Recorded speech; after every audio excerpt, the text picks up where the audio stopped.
So here we are at Odd Parts Fabrication, myself, Jim Simpson, and my partner, Matt Loftus here, indicating that we've finished fitting a set of wheel covers for this Rolls Royce P2 wheel.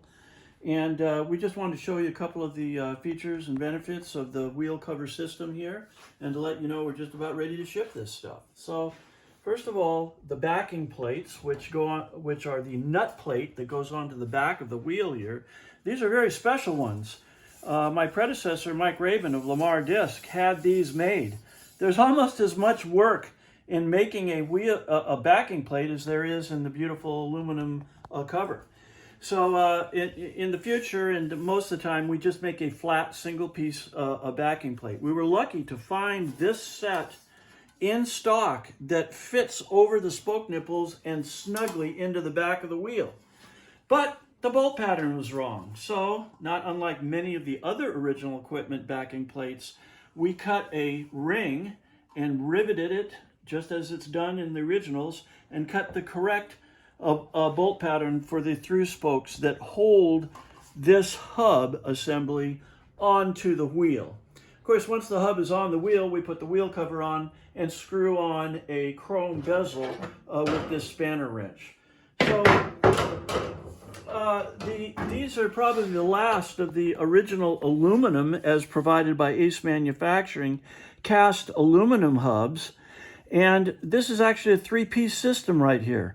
We have the cast aluminum hub, as well as an embellisher ring that snaps into the back of the hub that spans the difference between the original Rolls Royce locking hub and the lip here.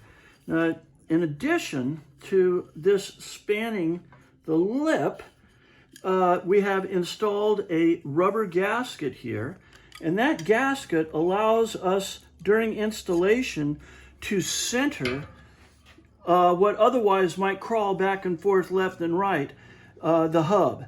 So they don't have to be on there, but they're certainly a godsend when it comes to installing, as you'll see in just a moment.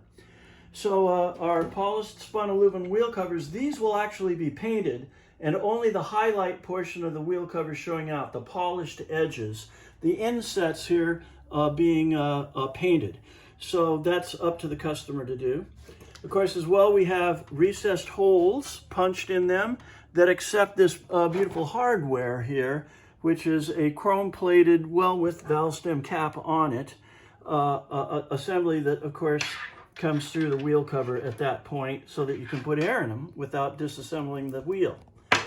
So now that we've got the basics down here, I'm going to swap the camera with Matt, and he's going to show you the easiest way to install these on the wheels so that you're not dropping things. All right? Okay. All right, so Matt, let's So here's a aluminum hub that I've already inserted all of the spokes through, and I've also screwed the chrome ring over the top of it because it prevents the spokes from falling back out. Now there's 7 spokes on this hub, and they have to go in specific holes in the spokes of the wheel. It's actually primarily the large diamond that they go through first. They go through the large diamond, and you can kind of feed it down, and then you have to feed it through the next layer of spokes at the bottom. And that is done carefully, making sure you get the proper spacing. There's that one, and that one, and there.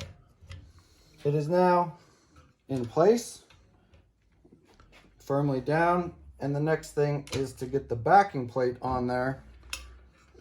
We use a cut-off 5-gallon bucket with a hose wrapped around the top as a cushion for our wheel. It's a nice little work stand. And then with that held with one hand, you can put the backing plate on with another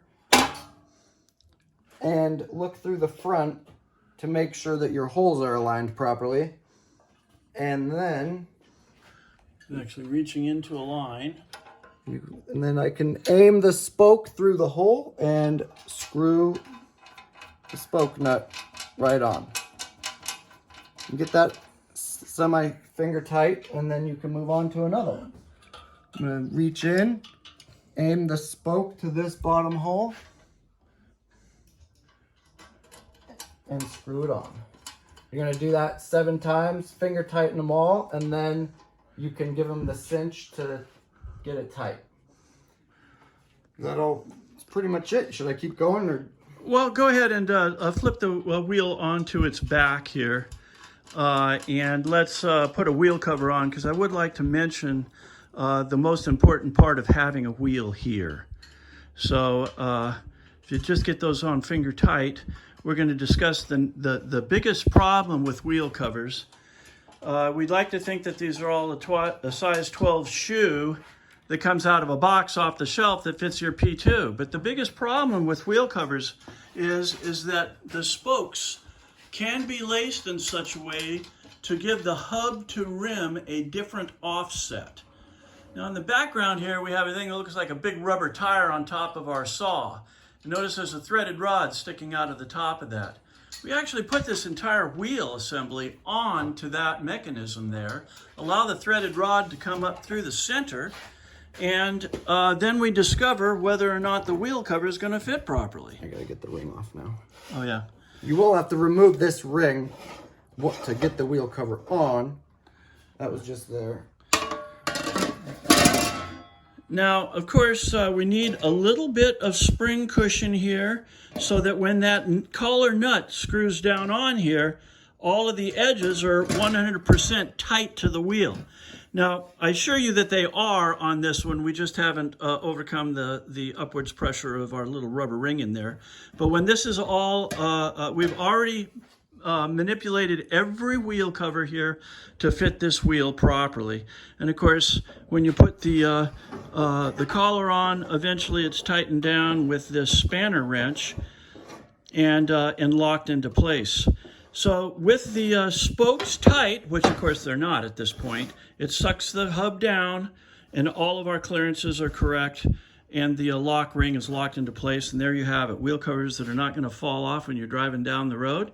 And of course these change the look of the car so much that they're the desirable thing to have on your car. So thank you very much for watching our little show here. It's been 7.5 minutes, and we'll get these things shipped out right away. Thank you.